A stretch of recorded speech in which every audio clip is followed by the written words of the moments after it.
Well, I've been given the daunting task of discussing this paper in a policy context, which is always tough when you have a theoretical paper like this. But first, I'd like to thank Alicia and the Retirement Research Consortium for having me and for sponsoring, once again, a wonderful, wonderful conference with a lot of wonderful papers.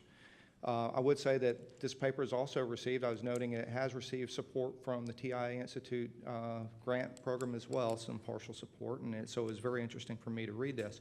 This is a very important question from a policy perspective. And the broad question is these guys are trying to answer is, should the government restrict or penalize access to household assets, and in particular for household assets that are set aside for retirement? And so from a public finance perspective, you know, if you think about your public finance training, what you're really looking for is some kind of market distortion or market imperfection that the government can come in and make an improvement on. And they certainly set up a model that achieves that in this paper. So then they ask actually a second question, which is even tougher to answer, I think. If there's a role for government, what is that role? And what is the optimal penalty or restrictions that you should put on these types of accounts? Now, as James noted in his remarks, that they show under certain conditions, restricting liquidity to retirement saving improves social welfare. Now, as a discussant, you're not supposed to, Alicia and the guy asked you not to discuss the methodology that people use, but I think in this case, to understand if there are policy implications for the U.S. system, it's very, very important for me to discuss some features of the framework that impact the results. So as James points out, that the economy that they do is very simple, and the reason it's a very simple economy is this is really, really hard work, right? And one of the things I really like about this paper is always encouraging to me when smart people are willing to tackle hard problems, right? I mean, I don't think, you know, there's huge incentives in academia in particular these days to think about taking easier problems that are easier to get published.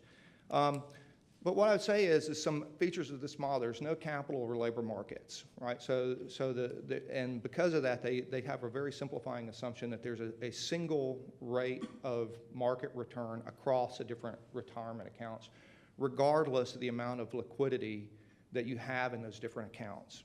And in their paradigm, when they make a comparison to Social Security, they make this huge assumption. I mean, it's part of the model is that type of account has the same market rate of return, gross of tax and net of tax, because there are no taxes in the model, right? And so there's no distinction between a passbook savings account and a tax-deferred 401k or even a Roth 401k. The only distortion is present bias, right? And I think this is a great way to look at this but this makes you answer a very specific question. The specific question that they're asking, is there a role for illiquidity?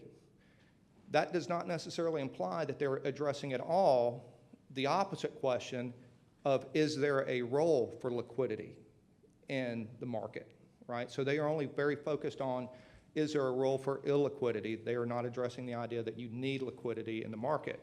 And this is important because there are no idiosyncratic or systemic shocks to consumption in the model, which is a big reason that people take withdrawals from these accounts, right?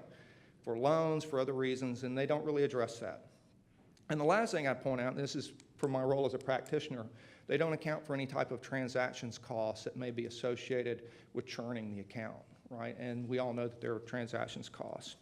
So I note these features because while I believe that the research is very, very important, it's an important result, and I'm confident it's going to get a really good journal placement, I'm a little bit suspicious about its ability to really say anything meaningful about the current U.S. system.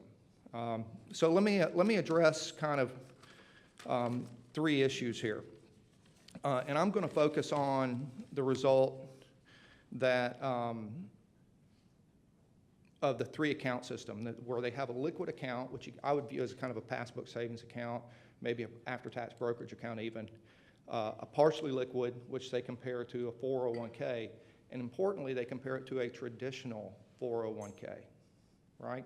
And then the third one, which is fully illiquid, which they compare to Social Security. I think a more appropriate comparison would probably be a DB pension or some other type of kind of true savings account. And they come up with this model that actually yields this astonishing result that the optimal penalty is 9%, which is close to what you see in the 10% of Social Security. But my feeling is, from reading the paper, this is pure coincidence, right? Right? One thing is, I'm fairly confident that when they came up with the 10% penalty, there was no discussion of optimization, right, in the political process. It was probably a couple of senators from Senate Finance in a back room haggling over whether it should be 0 or 20%, and then they settle on 10%. So even though with all these things is that I think given all the things about this, I think this is very important research, and it points to the fact that you do need some illiquidity based on certain things. But let me hit on this a little bit more, this liquidity thing. Is really I want to focus and kind of challenge the authors to stretch in a different directions, is what is liquidity and why is it important? Liquidity in retirement accounts actually has two forms. One is access to the asset, and two is the ability to actually rebalance the asset, right? And so this paper really only addresses number one. It's possible within a system like TIAA, and this is not an advertisement, that you have assets within that account that are fairly illiquid. We have a product called TI Traditional that is very, very illiquid, right? But it is a retirement account, gets all the other kind of things. And so you can have these types of accounts. But there are other things. You think about an HSA account, your ability to do things in that. You think about a 529 plan where they restrict you to be basically rebalancing the account twice a year. And even within a 401k or 403b, you're typically restricted to 3 or 4 times a year of rebalancing your account, of churning the account without liquidity. So they focus on the first one, and they focus only on, again, the need for illiquidity. But I think it's important in this type of research to think about balancing off against that need for the government to help people who can't help themselves, with the idea that some people need help. And this is from my own years of working in public policy. This is what I call the principle of sympathy at the margin. And the reason we have liquidity is because everybody in the government's eyes is sympathetic at the margin, right? Everybody is a legitimately helpful case. So we have hardship distributions, we have loans, we have early distributions, all these kind of things. By contrast, what I would also say is a thing I noticed in this paper, I believe that loans are a very, very expensive way. I think they're actually more expensive than taking a non-qualified distribution, because when you pay the loan back, you pay it back in after-tax dollars.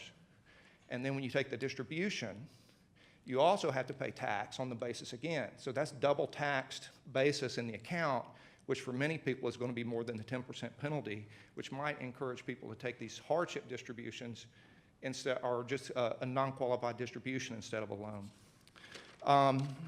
So my view is if you were to take account of this second group of people that have legitimate, with an idiosyncratic shock, and I know this is tough to do, right? The model is very, very, it's hard to get these things tough, but if you're able to simulate this, I think what you would find, if you're balancing off from the government's perspective, trying to keep people from hurting themselves and helping people that really need it, then 9% is going to be too high, right?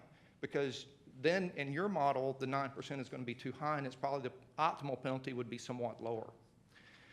Second point I'd bring up is the rationale for tax deferral for account penalties. Now, there's two ways to think about tax deferral. One is that you're getting an interest-free loan from the government, right, on the value of the tax deferral over the course that you hold it. And two is the fact that you never pay tax on the earnings.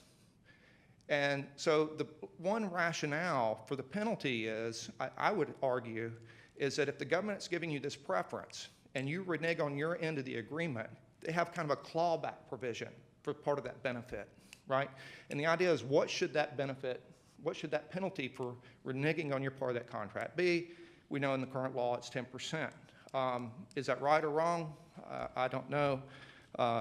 In other words, you could view it as kind of, if you had an insurance contract, it would be kind of like a surrender charge, right? You could view the penalty as somewhat of a surrender charge.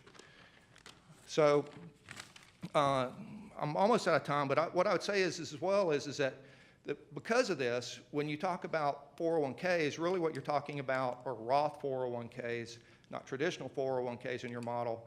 And as we know, Roth 401ks have no penalty on taking out the distribution. So again, your penalty is high relative to current law. And so I'm almost out of time, so I'm going to wrap up for 2 suggestions for the paper. And again, I want to stress that this is very important research. I really enjoyed reading it. It's very solid research, a very solid research team, and I hope it gets a really great journal placement. But first, I'd say consider working on adding some idiosyncratic consumption shock to the first period to find the balance between those 2 competing government goals, and work on adding, I don't know, you'd have to think hard about in this framework of how you would do it for adding tax deferral to the partially illiquid account. A simple way, based on the second thing, it would be to think about a differential, like an after-tax or a delta to the rate of return to that account, to think about the impact on the social optimum. All right, thank you.